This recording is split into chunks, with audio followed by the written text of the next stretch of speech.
Hello, my name is Faith and you're welcome to the AFM Series YouTube channel. Today I'm going to be talking to you about how I wrote my dissertation in 2 weeks and I got a distinction. So I had a 75% in my dissertation and I wrote it in 2 weeks. So this is going to be useful for you if you are in a precarious situation. So let's say your deadline is running close, you've not been able to start it. This is a no judgment video because I understand the struggle. So it's not even a lack of ability to do the dissertation, it's not a lack of intent to do it, but it's a lack of ability sometimes. It could be from procrastination, out of fear, anxiety, out of the mountain of work to do. It could be confusion, not having enough clarity. It could be lack of adequate support from your supervisor.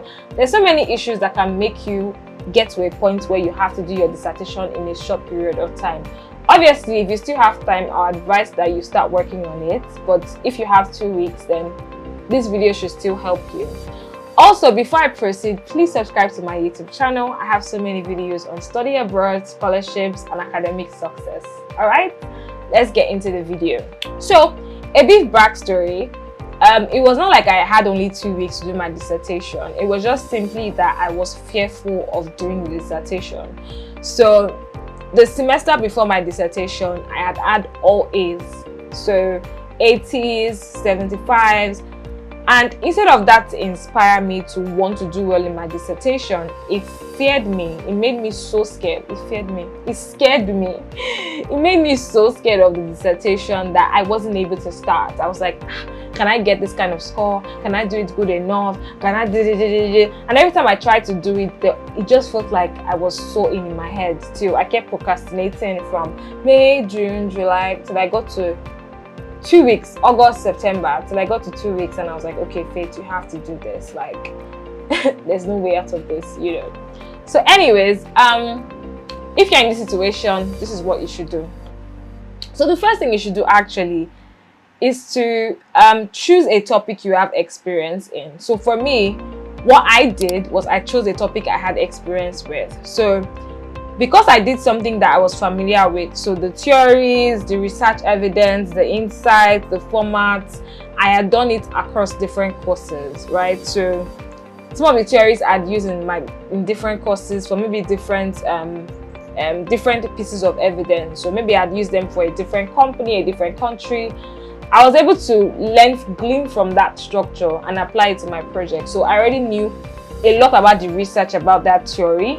I'm not saying that I copied, because if you copy, that's self-plagiarism. But I had an idea about the location of the sources of those materials because I had used those theories before. So I would say choose a topic that you have experience in, a topic that you already know where you can get the material. So a topic that you have done already in your module, not verbatim, but a topic that has theories and format and structures that you can learn from and replicate. Not the content, but the format and the structure, right?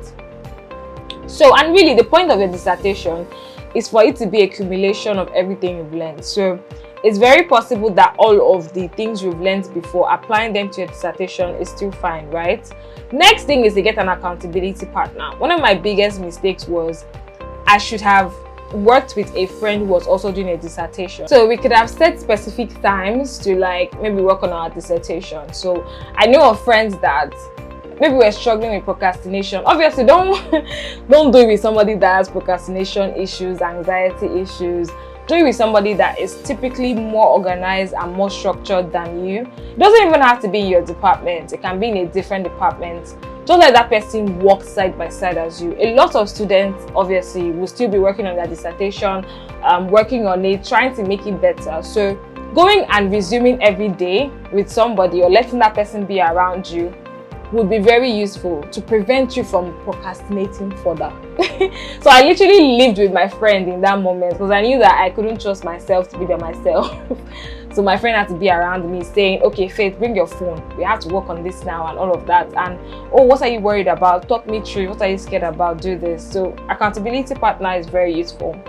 Next thing I did was I reviewed similar dissertations on the topic. So to save you time, instead of going merry-go-round trying to figure out how to do it, if your project is on the impact of poverty on a country, look for similar projects possibly the same topic or the same kind of topic in a different field or a different country. Seeing how they structured it can be very useful. So you don't have to start thinking what should be in chapter 1. You already have someone that has done it.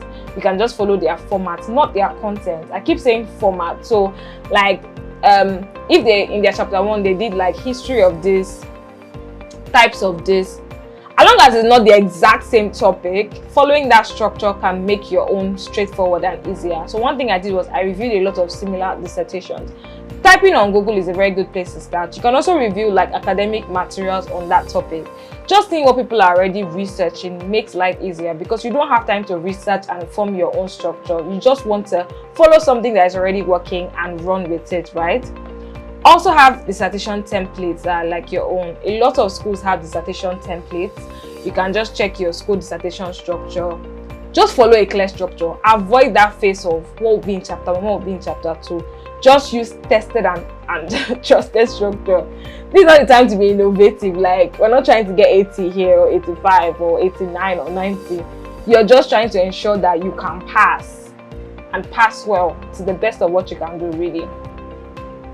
Also, your research focus. I don't even think it's possible for you to even do primary research at this point because like you're already out of time and you can't even get the clearance. So I'll say focus on secondary research and focus on a research area that has a lot of secondary data. You don't want somewhere that you're looking for the data. So pick a topic that is already popular within that field and try to see how you can bring your own dimension or your own innovation to it, really.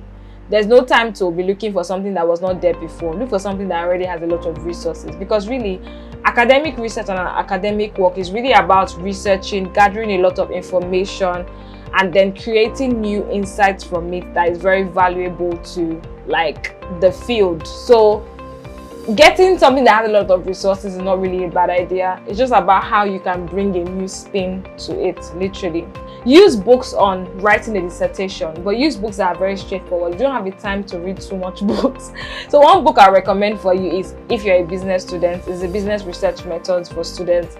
I was able to just skim through a few pages and follow the structure, and it made my life really easier.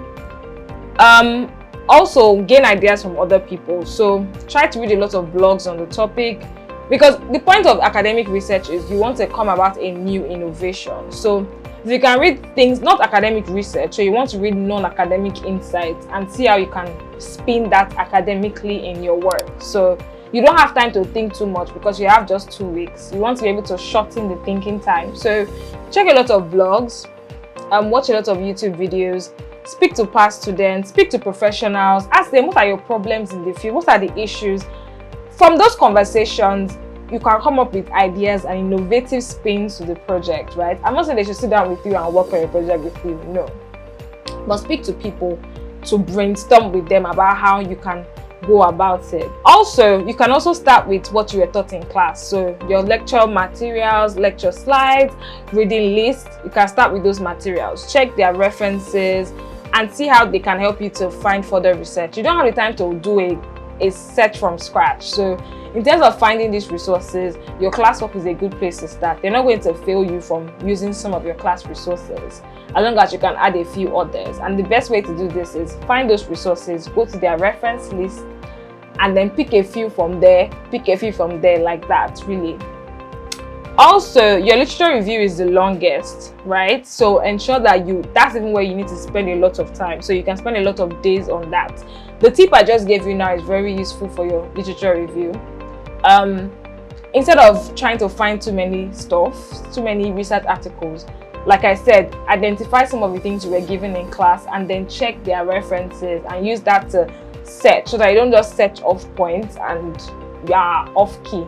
Plus, you don't need to read 100 papers for a literature review. You can work with limited materials as long as you're using their references and you're checking. So like 20-30 or 30-30 should be fine, really, as long as you can bring a new spin to it, right? Also, while working on your work, ensure that you have a journal. So one mistake that a lot of people make is, while doing all this literature review research, while checking for materials, while checking for their theory, they just think that they will have everything in their head. That can work if you have months to do it and months to remember. But when you're working with a short period of time, you're already on edge. There's already a lot of pressure. So it's important that you can get a book that as you're reading and researching for each of the segments, as you're checking for templates, maybe not a book, but open like a Word document or a Docs document and just be copying and pasting links and ideas. Paste a link here and say, oh, this will be useful for chapter 5, useful for chapter 2. Just have like an idea bank, literally. That just saves you the time of scrambling for ideas, because like every time that you work on like an idea, half the time you get ideas for multiple sessions in your project. So there's no I'm working on this section. No, if you're working on this section, if you get any idea for other sections, just be pasting them in that idea bank. You can have chapter 2 idea bank, chapter 3 idea bank, chapter 4 idea bank, or if it's not a chapter project like mine, section this idea bank, section this idea bank. As you're speaking to people, if you get any insights, put it in your idea bank. It makes things faster and easier, right?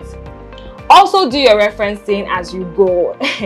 You don't have time to look for reference, so anywhere you get reference from, even if you cannot format it in the right way, copy the full name, the link, the year. Even if it's disorganized, just have a referencing list. But you don't want a situation whereby you just write Faith Agbola 2022 and then you're done with the project and you don't know where you got Faith Agbola 2022. That's the worst thing that can happen, because you have to either take out the points or you're going to waste time looking for it. So any reference that you get, any idea that you get, put the full reference or the link, at worst the link, so that you can go there and try to find it as well.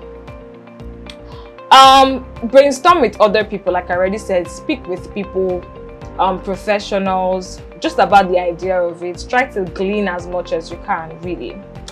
And if you can delegate. If your school allows you to get maybe help for like diagrams and things like that, you can also do that. You can also use apps online that make drawing easy. You know, things that are already visually appealing, using formatting apps. There are a couple of referencing apps that just makes things easier as well. You can also use that. There are also paraphrasing apps as well that can help you to make things easier. So maybe you've seen an idea, you don't know how to paraphrase it. Instead of trying to think about how to paraphrase it, just paste it into those apps and you will be fine. The point is, try to automate as many things as possible and try to save time, save brain time, because you have 2 weeks really. Things that helped me, I'll say I did a lot of drawings and diagrams, and so when they see a lot of drawings and diagrams, it looks like you put in a lot of effort. I don't know, I think that worked, but I did use Canva for that. In my paraphrasing, I did use Quiltboard for that. I was critical and honest in my reflections, I think, and I think that also helped me. My writing was good. I'm a very good writer. So ensure that you use paraphrasing apps or Grammarly or things like that to help you to better get things done, right? I think I was already good at academic writing, so because I already learned about academic writing, it made it easier. If by this point you've not learned about academic writing, it would make sense to invest in some dissertation training in your school. So your school library has a lot of resources on how to write dissertations, and that can be very useful for you as well.